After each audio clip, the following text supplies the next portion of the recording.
It's Bondalyn Jolly with Elevate in 365, and thanks for tuning in to today's casual conversation.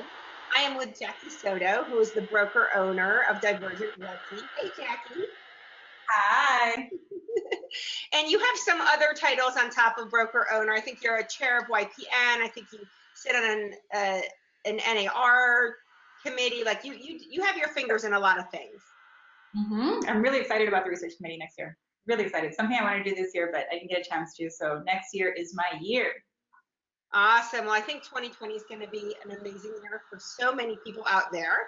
And actually, the reason that you're dialed into this conversation today is because you are going through some exciting changes over at Divergent Realty, and they're just the types of stories that we need to share with our audience. So what's going on over at Divergent? What's the exciting news? I'm calling it a merge-quisition. That's my term. And basically what we're doing here is we're collaborating. We're collaborating with one of Southern California's top teams. You ready for the name? Please. We are collaborating Merge-quisition with eHomes. eHomes of Southern California. They're a large team. They're a great team. And we have the same vision in mind. So coming together to create something kind of bigger than ourselves that we can do on our own. So that's really exciting. So Jackie, let me ask, when you started Divergent, I mean, did you know that you were going to grow and have these types of opportunities come to be, or how did this come about with eHomes? Actually, when I started Divergent, it was more of a baby project for freedom for myself. It was me kind of refining my focus in real estate, in our industry, because when you're part of another brokerage, you're kind of living up to their expectations and their rules. And not that I've always been a rule breaker, but I've always liked to find new ways to do whatever the task was at hand. And when you're in real estate, it's how you're going to serve the consumer. And I wanted to serve them at a higher level my own way. So when I started Divergent, that was the purpose of Divergent. But now moving forward, I'm realizing that there's a million different ways to serve the consumer.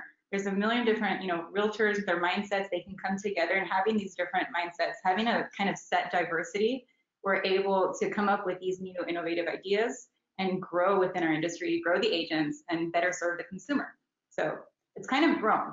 From where I was at when I started Divergent, just for myself, to where I'm at now, 100% different.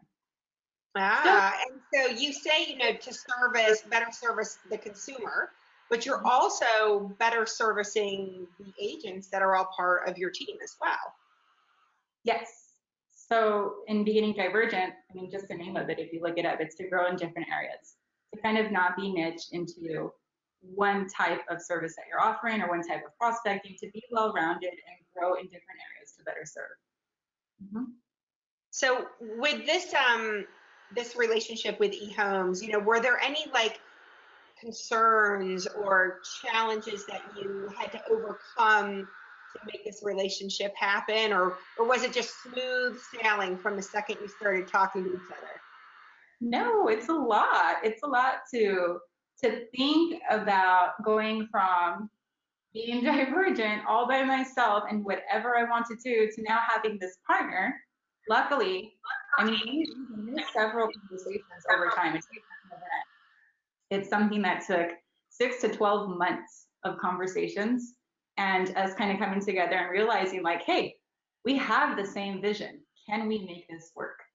And then going into the details of it all, and having now, consulting with that partner, making sure we have the same vision for the agents, because otherwise it would 100% not work. And the vision of how we're going to serve the consumer and how we're going to grow, because you don't just start a company to start it for a year or two. This is something that's going to be long term, especially if we're coming together.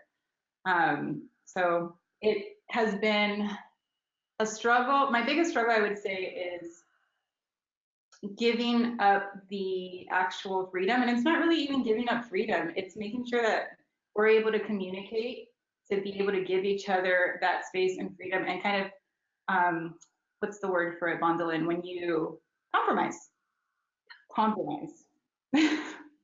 And Jackie, I know this firsthand because my company went through an acquisition last year, and and it was all the right fit.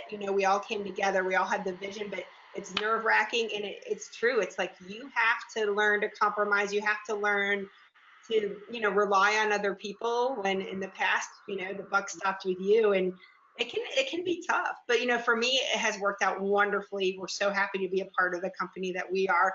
And I certainly think that you have spent enough time doing your due diligence and, making sure that this is the right fit for you guys. It's going to be an amazing 2020 for you. It is, it is. So we definitely balance each other out. I've been very kind of warm and relational with my business, which is great. But then you have this diversity of e-homes where they're very high Zillow, very a little bit more transactional. And bringing those two worlds together is going to help kind of offer more services. And where I see our industry going with all the iBuyers and whatnot, I do see that we're leaning towards convenience.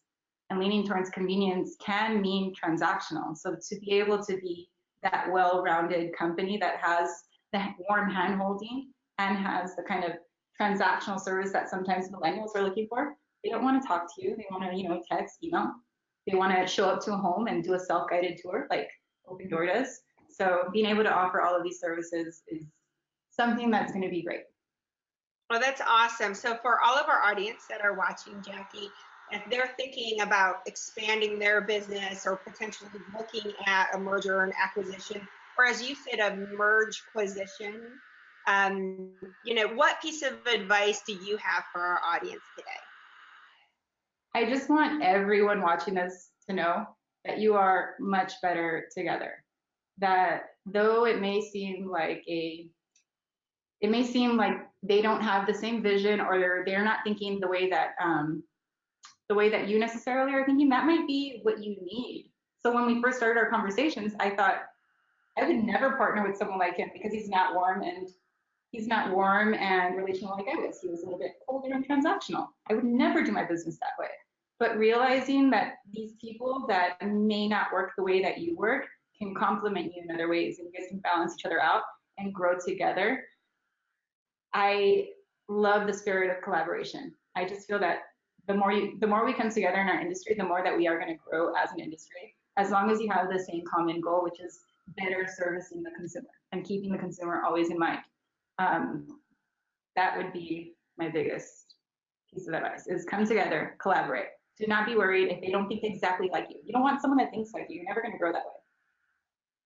That's awesome, Jackie. That really is great advice. And I know that there's some other exciting news and things that are in the pipeline for you for 2020. So you're going to have to come back to a casual conversation, maybe in 6 months or so, and share hopefully some other new exciting news that's in development. So I'll make sure to tap into you again here in the future. But thank you so much for your time today.